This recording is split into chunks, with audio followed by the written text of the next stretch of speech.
going to talk about belief structures, society, humanity.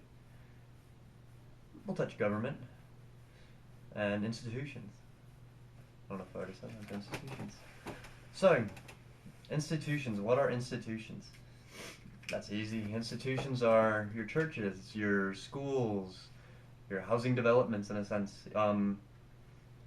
Family, that works as an institution. Modern science, all sorts of sciences, astrology, even mathematics in a sense. Everything in its own is an institution. Something that we are learning from, seeking answers to the questions of the unknown, So, us as a society, we go to these schools, and we learn whatever the school has to offer. We go to the churches, we learn the message, as the churches portray it. Now, we also, as a society, have a thing I like to call free will. Now, we ultimately have the free will, but we are still blocked to use it.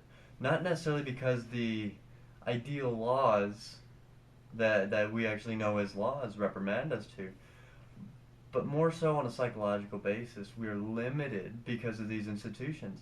We are being fed a way to be human from the time we're born until the time we die.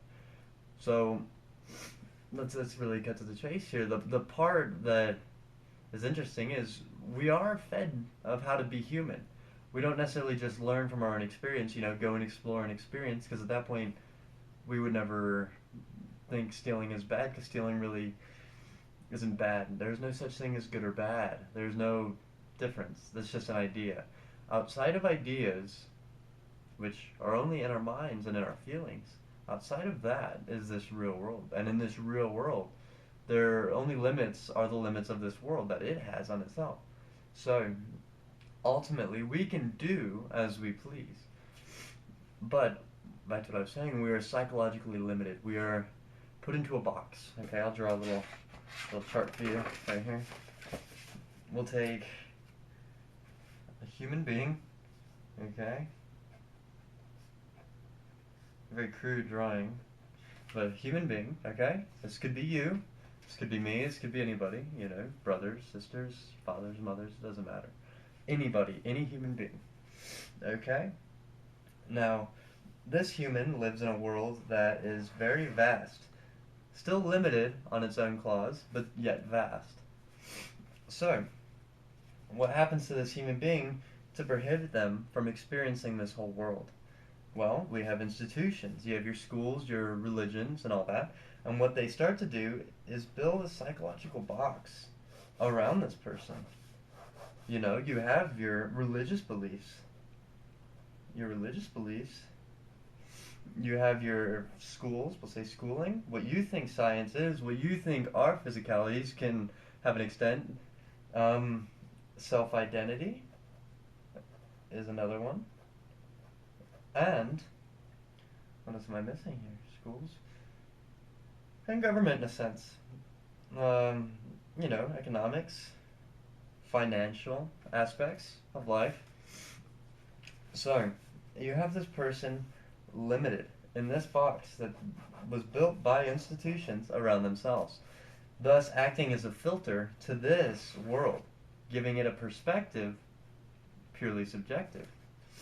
So, what does this mean? Self-identity to this person. This is who this person thinks they are in comparison to other people, who they think other people are in comparison to themselves. Preconceived notions. But where do they get these ideas of preconceived notions? Oh, well, you have your media. You have your institutions. So, institutions, schools, religion, all those aspects, what they start to do is mold the person into thinking outside of their beliefs on who God is or what God is. Nothing can exist outside that belief, because that is an absolute. See, these boundaries in a sense, they are absolutes to that person. They think nothing exists outside of their religious views, what they learned in school, what they think the government is, what the government shows them that it is, and self-identity. Okay?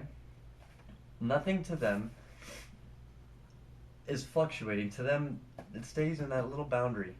So, if you were to ask someone who is religious. They're going to tell you about God and how God is watching over me. And they'll also use terms as a spiritual entity. Not necessarily as a God, as a man. Sometimes they say God is in a spirit, which, as close as it sounds to the truth, who's to know? No one really knows. A lot of what it is just answers to questions that cannot really be fathomed yet. We possibly don't have the ability to fathom anything beyond this three-dimensional world that we live in. So to imagine a God is just something created by a human being. Ultimately, there is something, a force, a creative force, but we'll never be able to comprehend it because it is so beyond us, beyond our perspective, beyond our senses. We are such a minute portion of any of that. So, all you can look at it as, who cares? Anything can happen. It could be anything, doesn't matter. Because ultimately we are limited. We'll never be able to fathom it. Maybe in due time, I can't say never. Okay? Government. What we think government is. Now, government, a lot of people think government is here to help us. You know, give the people what they want, give the people what they need. And I'm not to say that they're not. But you got to think of it from a higher level of consciousness, a higher awareness. An awareness that says, well, let's look at this government. This government is controlling a lot of people. They have to keep these people in order so that they don't affect each other. You got to keep them into a certain zone, okay? And it's not just the government, because there's multiple aspects of the government, different people, different parties, different organizations, different groups, stuff like that. So each one has a contributing factor to it. What they do, though, is play off of this as our belief structures. They play off of that to show us what life is supposed to be like, you know, fear death. Look for answers to the skies. Look, you know. So to follow out all this stuff is, you know, just living their way of being human. Which isn't ultimately bad, but it's not ultimately good. It depends on what kind of life you want to be. See, the part of it that is a little bit of a disruption is everybody feels as if they are objective. The reason they do anything is because they want to do it, you know? Why did you do it? Because I want to do it. Why do you wear that? Because I like it. It's comfortable. Well, you know what I'm saying? As we are a blank canvas filled with content, filled with subjective perspective, we only can reenact what we've already seen, you know? So when it comes to creativity is a reflection of multiple things mixed together.